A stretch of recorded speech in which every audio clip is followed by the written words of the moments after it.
Greetings to all brethren in the name of our Lord and Savior Jesus Christ. Today we'll look at the topic, how does God look at us, or what is our value in the eyes of God. And along with this, we have to ask ourselves this question, like, do we see or do we look at ourselves in the same way like how God looks at us? First, let us read 2 Corinthians 5 verse 17.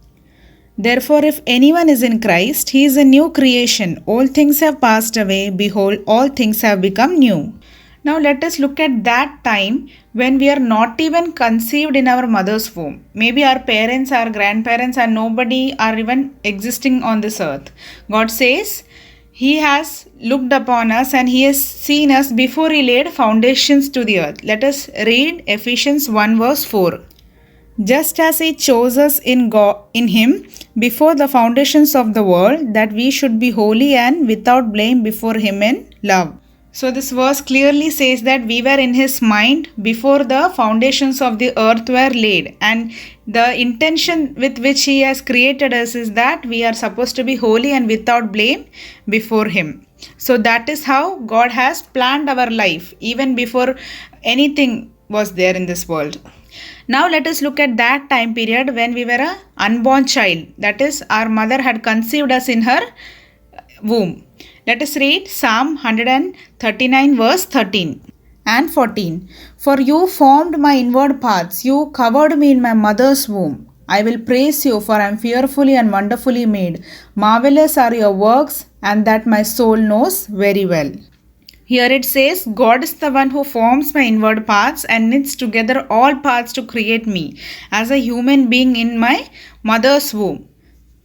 So now the time has come when the planning that God had made before He laid foundations to the earth is being executed in my mother's womb.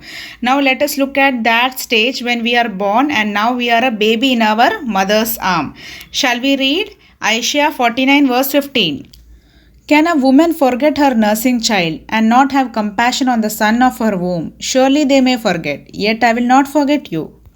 Let us cherish in this verse that God has been planning all our life, and now we are born, and now as a nursing kid, now our mother is nursing us and we are a little child in her hands. And how beautifully does God convey this message to us that even if our mother forgets us, He is there to look after us. For example, we know baby Moses, when he was supposed to be separated from his mother, but God formed a manner in which he had the privilege to be raised by his mother for some time, but God was always there with him to protect him and to bring him up. Now let us look at a time when I am a little kid. Let us read Matthew 19, 13 and 14. Then little children were brought to Him that He might put His hands on them and pray. But the disciples rebuked them. But Jesus said, Let the little children come to me, and do not forbid them, for of such is the kingdom of heaven. Now God loved you and me so much as a little kid, and while we were still too young to understand who He was and what He did, and He brought us closer to Himself and helped us grow in Him, so that when we are grown fully enough, we may understand Him about who He is, and we may take Him as our Savior and give our lives to Him.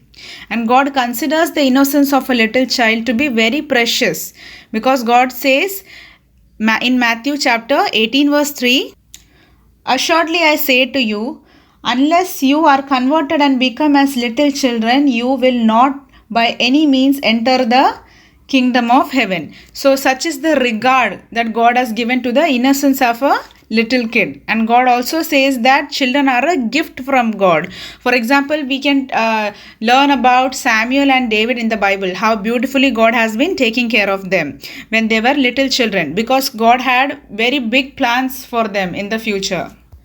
Now let us look at the time period when God will take care of us while we are youngsters and teenagers.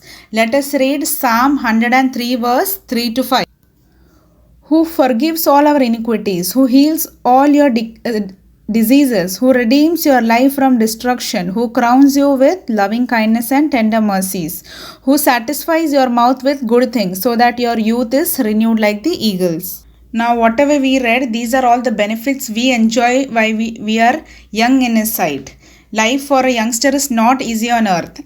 But God has been there for all the youngsters whom He had taken care of to fulfill a mission that He had planned for them.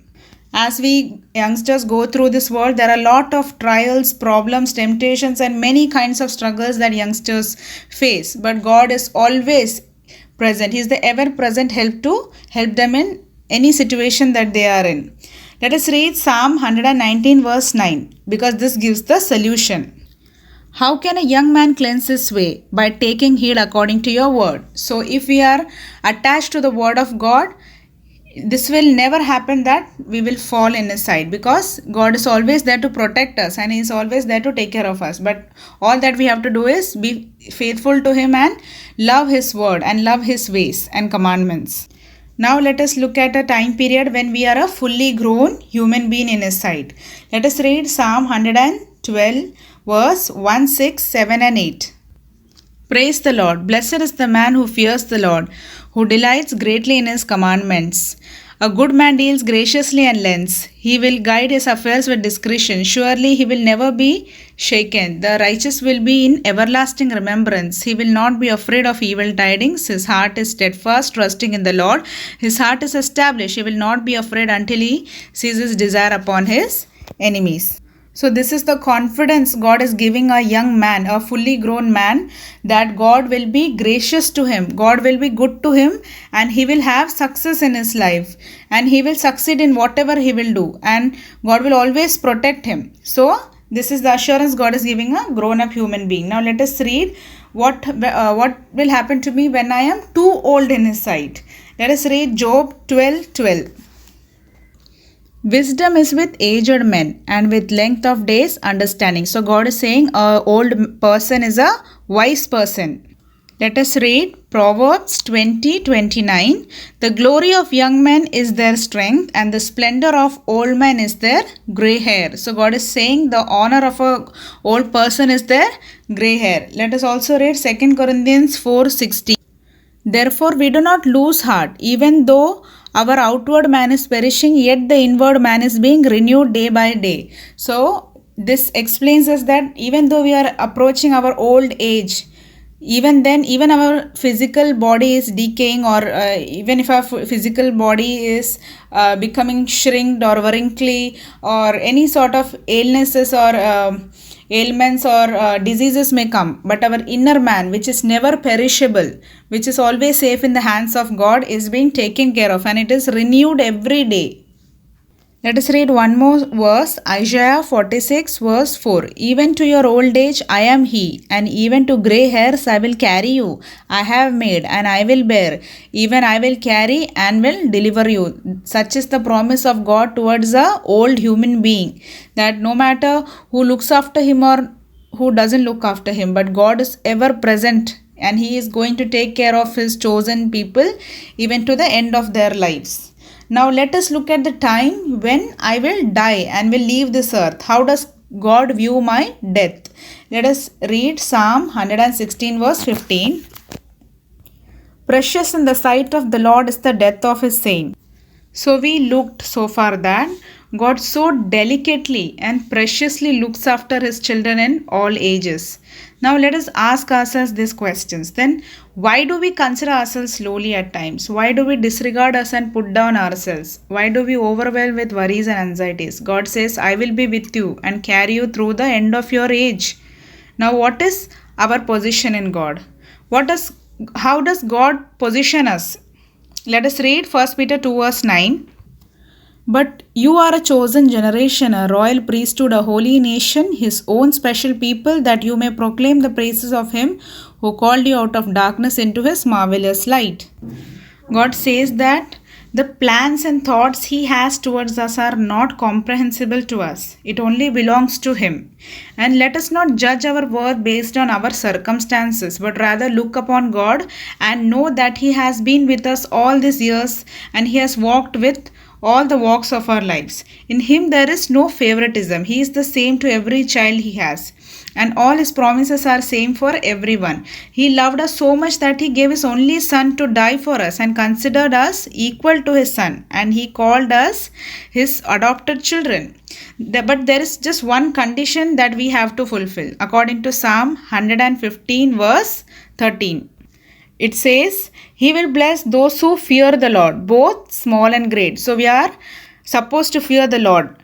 Then only all these things and all the protection and love from Him will be experienced by us. Now there is another promise that God is making to people of all ages. Let us read that. Even the young shall faint and be weary, and the young men shall utterly fall. But those who wait on the Lord shall renew their strength. They shall mount up with wings like eagles. They shall run and not be weary. They shall walk and not faint. So let us believe in these truths and rely upon God in all our ages to take care of us. Let us learn to look at ourselves like how God looks at us. We have seen so many verses which says that God doesn't differentiate between ages. He takes care of all age groups equally, provided we look up to Him. So may God bless us with these verses and help us to look at ourselves the way He looks at us. May God's name be glorified.